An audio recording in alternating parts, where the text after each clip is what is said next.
ನಮಸ್ಕಾರ ರೀ ಎಲ್ಲ ನಮ್ಮ ಹುಮನಾಬಾದ್ ಮಂದಿಗೆ. ಇವತ್ತು ನೋಡ್ರಿ ನಾನು ಫೇಸ್ಬುಕ್ ಅಕೌಂಟ್ ಬಂದದ ಫಸ್ಟ್ ಟೈಮು. ಅದ್ರ ಕಡೆಯಿಂದ ಅಂತೇಳಿ ನಮ್ಮ ತಾಯಿಗೋಸ್ಕರ ಒಂದು ಒಳ್ಳೆ ಸೀರೆ ತೊಗೋಬೇಕಂತೇಳಿ ನಾನು ಮತ್ತು ನನ್ನ ಹೆಂಡತಿ ಇಬ್ರು ಶಾಪಿಂಗ್ ನಡೆದೇವು ನೋಡ್ರಿ. ಇದು ನಮ್ಮ ತಾಯಿಗೆ ಇಸ್ಕೊಡೋದು ಫಸ್ಟ್ ಗಿಫ್ಟ್ ಅದ ರೀ ನಂದು. ಮತ್ತು ಇದು ನನ್ನ ಫೇಸ್ಬುಕ್ ಅಕೌಂಟ್ನು ಫಸ್ಟ್ ಅದ.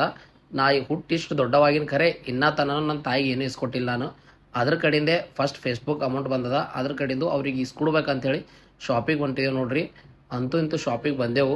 ಇಲ್ಲಿ ಏನೋ ಸೀರೆ ಭಾಳ ಅಂದ್ರೆ ಭಾಳ ಮಸ್ತ್ ಇರ್ತಾವಂತ. ಅದ್ರ ಕಡೆಯಿಂದ ನಾನು ಹೆಂಡತಿಲಿ ಕರ್ಕೊಂಬಂದಾಳ. ಬರ್ರಿ ನೋಡಮ್ ಹೆಂಗಿರ್ತಾವ ಅಂತೇಳಿ.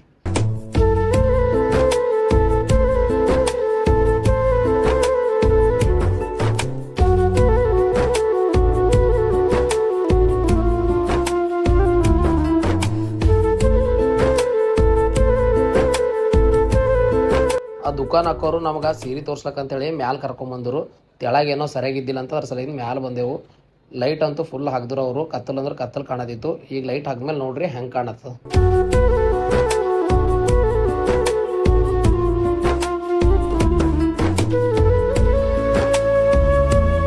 ಸೀರೆ ಒಂದು ತೆಗೆದು ತೋರಿಸ್ಲತ್ತಿರು. ನಮಗೆ ಇಷ್ಟ ಆಗಲಾಗಿವು. ಅದ್ರ ಸಲಕ್ಕಿಂದೆ ನಮ್ಮ ಮನ್ಯಾಗ ಒಂದು ತೆಗೆದು ನೋಡ್ಲತ್ತಿಳು. ನೋಡ್ಲಿ ಅಂತೇಳಿ ನಾನು ಸುಮ್ಮನೆ ಇದ್ದಿದ್ದ. ಯಾಕಂದ್ರೆ ನಂಗಂತೂ ತಿಳಿಯಲಾಗಿತ್ತು. ಮತ್ತು ಅದ್ರ ಬಾಜುನೇ ಆಯ್ ಬಂದೋಳ್ರಿ. ಆಯ್ ಬಂದು ಆ ಸೀರೆ ಹಳಿದ್ ಕಾಣತ್ತ, ಈ ಸೀರೆ ಹಳಿದ್ ಕಾಣತ್ತ ಅಂತಂದ್ರು. ಮತ್ತು ನಮ್ಮ ಮೂಡ್ ಆಫ್ ಆಯ್ತು. ನಮ್ಗೆ ತಿಳಿಯಲಾಗಿವು ಸೀರೆ ಅವು ಅಂತ ತೊಗೋಬೇಕಂತೇಳಿ. ಅದ್ರ ಸಲಕ್ಕಿಂದ ನಮ್ಮ ಅತ್ತಿ ಫೋನ್ ಮಾಡಿದ್ದ. ನಮ್ಮ ಅತ್ತಿ ಬಂದರು. ಬಟ್ ಅವ್ರು ಎಂಥವು ಚಾಯ್ಸ್ ಮಾಡ್ತಾರೆ ಏನಿಲ್ಲ ಅಂಥೇಳಿ ನೋಡಾಮಿ. ಹಾಗೆ ಅವ್ರನ್ನೂ ಬಂದು ಆ ಕಡೆ ನೋಡಿ ಸೀರೆ ಎಲ್ಲ ನೋಡತ್ತಿರು. ಬಟ್ ಯಾವುದೋ ಅವ್ರಿಗೆ ಭೀ ಇಷ್ಟ ಆಗಲಾಗಿತ್ತು. ಯಾವ್ದಾರ ಹೊಸ ಡಿಸೈನ್ದಾಗ ತೋರಿಸ್ರಿ, ಇಲ್ಲಾಂತಂದ್ರೆ ಯಾವಾರ ಹೊಸ ಏನರ ವೆರೈಟಿದಿಂದ ತೋರಿಸ್ರಿ ಅಂತಂದರು. ಅದ್ರ ಸಲಕ್ಕೆ ನಮ್ಮ ಅತ್ತಿ ನೋಡ್ಲತ್ತಿರು. ಯಾವುದೂ ಪಸಂದ್ ಬರ್ಲಾಗಿತ್ತು ಅವ್ರಿಗೆ. ಇಲ್ಲಿ ಯಾಕೋ ನಮಗೆ ಇಷ್ಟ ಆಗಲಾಗ್ಯಾವ, ಮತ್ತು ಬೇರೆ ಕಡೆ ಹೋಗಮ್ ನಡ್ರಿ ಅಂತೇಳಿ ನಮ್ಮ ಅತ್ತಿ ಇಲ್ಲಿಂದ ಕರ್ಕೊಂಡು ಹೋದ್ರು ನೋಡ್ರಿ ನಮಗೆ. ಅಲ್ಲಿಂದ ಸೀದಾ ಎದ್ದು ಬೇರೆ ದುಕಾನ್ಗೆ ಬಂದೇವ್ರಿ. ಈಗ ಇದು ದುಕಾನ್ ನೋಡಕ್ಕೆ ಭಾಳ ಸಣ್ಣದದ ರೀ. ಬಟ್ ಇಲ್ಲಿ ಸೀರೆ ಮಾತ್ರ ಭಾಳ ಅಂದ್ರೆ ಭಾಳ ಇದ್ದೀವಿ ರೀ. ಒಂದ್ರಕ್ಕಿನ್ನ ಒಂದು ವೆರೈಟಿದಾಗ ಸೀರೆಗಳು ಇದ್ದೀವು.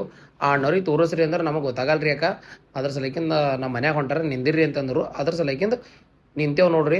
ಅಷ್ಟ್ರಾಗೆ ಅವ್ರ ಮನೆಯವ್ರು ಬಂದರು. ಅವರೆಲ್ಲ ಸೀರೆ ಒಂದು ತೆಗೆದು ತೋರಿಸ್ಲತ್ತಿರು. ನಮ್ಮ ಅತ್ತೆ ಅಂದರು ವಸ್ತು ಎಲ್ಲ ಹರಡ್ಲಕ್ಕೆ ಹೋಗ್ಬೇಡ್ರಿ, ಯಾವಾರ ನಾವು ತೊಗೊಂಬೋ ಅಂತ ಯಾವ್ದಾರು ಚಂದದ ಕ್ವಾಲಿಟಿ ತೋರಿಸ್ರಿ ಅಂತಂದಿನ ಸಲಕ್ಕಿಂದ ಅವ್ರೊಂದು 2-3 ಸೀರೆ ತೋರಿಸ್ಲತ್ತಾರ. ನೋಡ್ರಿ ಅಂತಂದರು. ಅದ್ರ ಸಲಕ್ಕಿಂದ ಅವ್ರು ಹೊರಗಿಂದ ಹೋಗಿ ಮತ್ತು ಬೇರೆ ಸೀರೆ ತಂದು ತೋರಿಸ್ತಾರೆ ನೋಡ್ರಿ. ಮಸ್ತ್ ಅಂದ್ರೆ ಮಸ್ತ್ ಇತ್ರಿ ಆ ಸೀರೆ. ಲಾಸ್ಟಿಗೆ ಅಂತೂ ಇಂತೂ ನಮ್ಮ ಅತ್ತೆ ಫೈನಲ್ ಆಗಿ ಎರಡರಾಗ ಒಂದು ನೋಡಮ್ಮಿ ಅಂತೇಳಿ ನೋಡ್ಲತ್ತಿರಿ. ಇದು ಕೆಂಪನ್ ಸೀರೆ ಚಂದ ಕಾಣಿಸ್ತಾ ಅಂತಂದರು. ನಮ್ಮ ಮನ್ಯಾಗೂ ಅದೇ ಸೆಲೆಕ್ಟ್ ಮಾಡಿದ್ರು. ಎಲ್ಲರೆಲ್ಲ ಅದೇ ಸೆಲೆಕ್ಟ್ ಮಾಡಿದ್ರು. ಅದ್ರ ಸಲಕ್ಕಿಂದ ಅದು ಫೈನಲ್ ಏನದ ರೇಟ್ ಹೇಳ್ರಿ ಅಂತಂದ್ರು ನಮ್ಮ ಅತ್ತಿ. ಅವ್ರ ಅಂತಿಲ್ಕೆ 2500 ರೂಪಾಯಿ ಆಗ್ತದೆ ರೀ. 2000 ರೂಪಾಯಿ ಕೊಡ್ತೀನಿ ನೋಡ್ರಿ ಅಂತಂದರು. ನಮ್ಮ ಅತ್ತೆ ಅಂದರು ತೋಲಾಯ್ತು ಬೇಡ ಅಂತಂದರು. ಅದ್ರ ಸಲಕ್ಕಿಂದು ಅವ್ರು ಏನಂತಾರೆ ಅಂತೇಳಿ ನೀವೇ ಕೇಳ್ರಿ.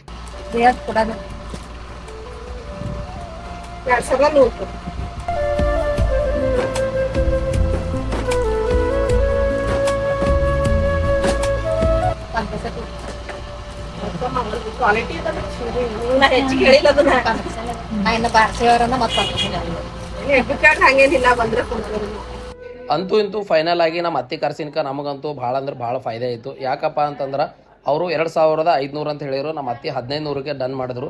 ಸೀರೆ ನೋಡ್ಬೋದು ನೀವು ಎಷ್ಟು ಮಸ್ತ್ ಅದ ಅಂಥೇಳಿ. ಮಸ್ತ್ ಅಂದ್ರೆ ಮಸ್ತ್ ಕಾಣತ್ತದ ನೋಡ್ರಿ. ನಿಮಗೆ ಹೆಂಗೆ ಕಾಣಿಸ್ಲತ್ತ ಅಂತೇಳಿ ತಪ್ಪದೆ ಕಮೆಂಟ್ ಮಾಡಿ ನೀವು ಭೀ ಹಾಕ್ರಿ. ಯಾಕಂದ್ರೆ ಇದು ಫಸ್ಟ್ ಗಿಫ್ಟ್ ಅದ ನನ್ನ ತಾಯಿಗೋಸ್ಕರ. ಇದು ನೀವು ಭೀ ಅಂದ್ರೆ ನಿಮ್ಮ ತಾಯಿಗೋಸ್ಕರ ಫಸ್ಟ್ ಗಿಫ್ಟ್ ಏನು ಕೊಟ್ರಿ ಅಂತೇಳಿ ಕಂಪಲ್ಸರಿ ನನ್ನ ಕಮೆಂಟ್ ಬಾಕ್ಸ್ನಾಗ ತಿಳಿಸ್ರಿ. ನಾನು ಹೆಂಡತಿ ಬಲ್ಲೇ ಅಮೌಂಟ್ ಇದೀವು. ಅದ್ರ ಸಲಕ್ಕಿಂದ ಅವಳ ಅಕೌಂಟ್ಲಿಂದಾನೆ ಅವರಿಗೆ ಪೇ ಮಾಡ್ಲತ್ತೀನಿ ನೋಡ್ರಿ. ಅಂತೂ ಇಂತೂ ಅಮೌಂಟ್ ಅಂತೂ ಹಾಕ್ದೇವು. ಈಗ ನಮ್ಮ ಅತ್ತಿ ಖರ್ಚಿನ ಸಲಕ್ಕಿಂದ ಒಂದು 1000 ರೂಪಾಯಿ ಪ್ರಾಫಿಟ್ ಆಯ್ತು ನೋಡ್ರಿ. ತೊಗೊಂಡು ನಾಡದೇವು ನೋಡ್ರಿ.